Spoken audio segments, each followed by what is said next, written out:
Le 24 février 2022, ce jour-là, la Russie envahit l'Ukraine. On s'est dit que ça durerait quelques semaines. On avait tort. 4 ans plus tard, des centaines de milliers de morts, des villes rasées, et une question qui reste sans réponse. Quand est-ce que ça s'arrête? Dans cette vidéo, on fait le point. Où en est-on vraiment en ce mois d'avril 2026? L'Ukraine est-elle à bout de souffle ou en train de préparer un coup de maître? Quelle est la situation sur le front? Armement? Négociations? Et surtout, pourquoi la paix reste aussi loin qu'au premier jour? On décrypte tout ça. Reste jusqu'au bout, parce que ce conflit, il va nous concerner, directement ou indirectement, encore longtemps. Bon, commençons par le nerf de la guerre, la carte. On ne va pas se mentir, si vous regardez les lignes de front aujourd'hui, ça ressemble à une partie d'échecs qui n'en finit pas. On est dans ce que les experts appellent une stagnation violente. Aujourd'hui, la Russie occupe environ 19% du territoire ukrainien. La majorité de ces territoires, elle les a pris lors des toutes premières semaines du conflit, en 2022. La Crimée, le Donbass, déjà sous contrôle russe ou séparatiste depuis 2014, représentent environ 7% à eux seuls.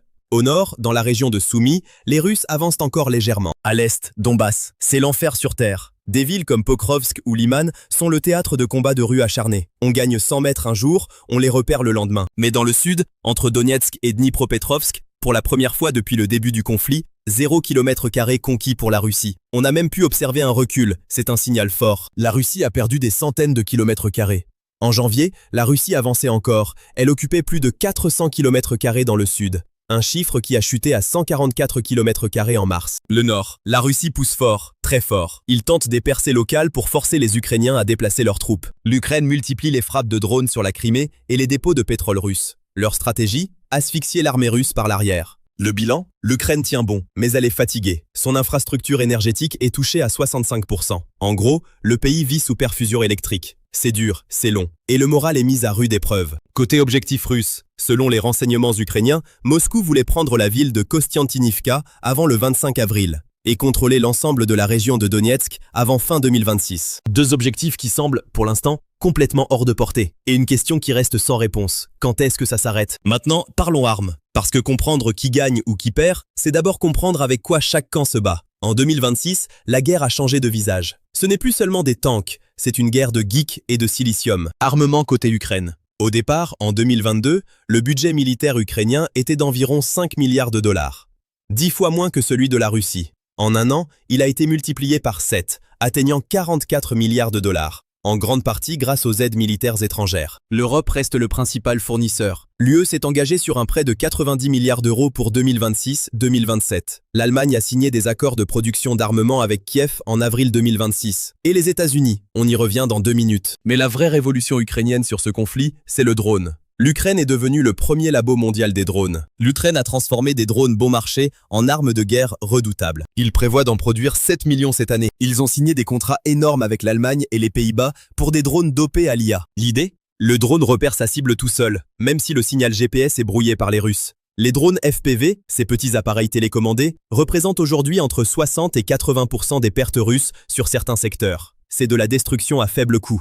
Un soldat ukrainien peut neutraliser un véhicule blindé russe avec un drone qui coûte quelques centaines d'euros. Et n'oublions pas les missiles longue portée occidentaux qui permettent de frapper très loin derrière la ligne de front. Ces dernières semaines, elle a attaqué des infrastructures pétrolières près de Saint-Pétersbourg. Elle a visé des terminaux en mer Noire et en mer Baltique. L'objectif? Assécher les revenus pétroliers qui financent la guerre russe. Côté Russie, on observe la masse et l'adaptation. Ne sous-estimez jamais l'ours russe. Ils ont une capacité de production industrielle qui tourne à plein régime. L'arme principale russe, c'est l'artillerie classique. Les obus de 152 mm et les bombes planantes FAB, des bombes guidées larguées depuis des avions de chasse Su-34, qui représentent entre 70 et 80% des pertes ukrainiennes en infanterie. Ils inondent le ciel avec des drones gérants et des munitions rôdeuses Lancet. C'est du low cost, mais en quantité industrielle, ça sature les défenses ukrainiennes. Ils utilisent de plus en plus de bombes planantes guidées, des vieux stocks de l'époque soviétique modifiés avec des ailes et un GPS. C'est dévastateur et très dur à intercepter. La Russie bombarde massivement les infrastructures civiles. Dnipro, Kiev, Odessa, Kharkiv.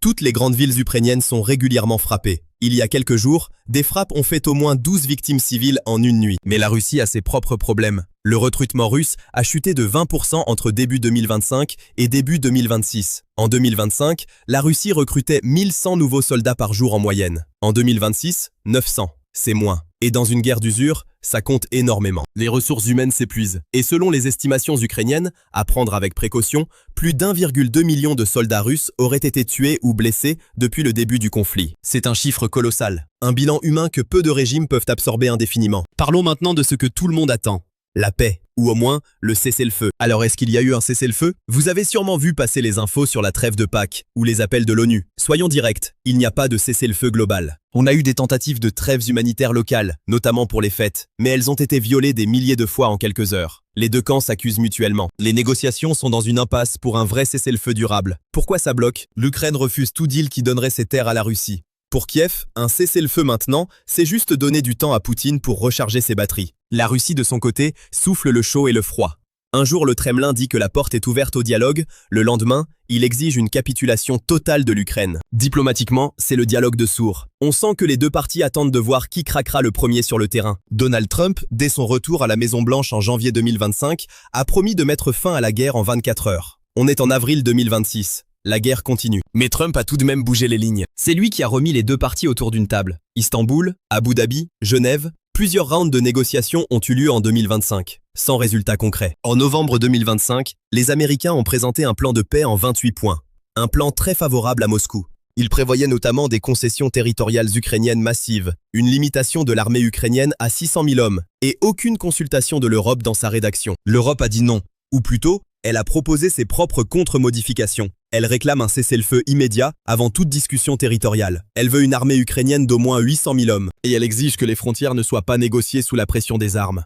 Pendant ce temps, Trump négocie directement avec Moscou sur des accords économiques. Et l'Ukraine regarde ça de loin. Alors, au final, comment s'en sort vraiment l'Ukraine? L'Ukratégie, voilà peut-être le vrai retournement de 2026. Elle avait longtemps misé sur le soutien américain, mais Trump a largement suspendu cette aide. Il a traité Zelensky de dictateur. Il l'a humilié en plein bureau ovale en février 2025. Et alors, quelque chose de nouveau s'est produit. L'Ukraine a décidé de ne plus attendre Washington. Fin mars 2026, Zelensky a signé des accords de coopération sécuritaire avec l'Arabie Saoudite, le Qatar et les Émirats Arabes Unis. Il vend l'expertise ukrainienne, notamment sur les drones, à des pays qui regardent la guerre depuis l'extérieur. Mi-avril, Kiev a conclu des accords de production d'armement avec l'Allemagne. Et pour la première fois, Zelensky a dit clairement « Les États-Unis ne sont plus un allié fiable. L'Europe doit construire sa propre architecture de sécurité. » C'est un changement de ton radical. Et ça dit quelque chose d'important. L'Ukraine ne se sent plus en position de faiblesse absolue. Militairement, elle fait des miracles avec ce qu'elle a.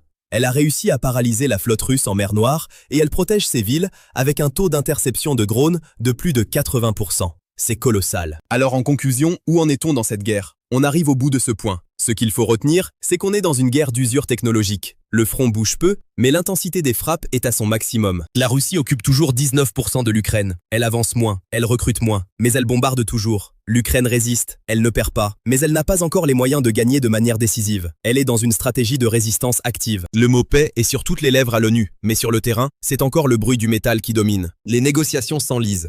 Trump veut un accord vite, mais la Russie fait traîner. Et l'Ukraine refuse de signer une paix qui ressemblerait à une capitulation. Ce conflit a déjà tué plus de personnes que n'importe quelle guerre en Europe depuis 1945. Chaque journée qui passe, c'est encore des vies perdues, des familles dévastées, des villes qui disparaissent. La géopolitique, des fois, c'est brutal. Et ce conflit-là, il nous rappelle que l'histoire ne s'arrête jamais vraiment. Et vous, vous en pensez quoi? Est-ce que vous croyez qu'une solution diplomatique est encore possible en 2026? Ou est-ce qu'on est parti pour des années de conflit? Dites-le moi en commentaire. Si cette vidéo vous a appris quelque chose, likez, commentez, partagez. Et si tu n'es pas encore abonné, c'est le moment. Parce qu'on a encore beaucoup de sujets géopolitiques à décortiquer ensemble.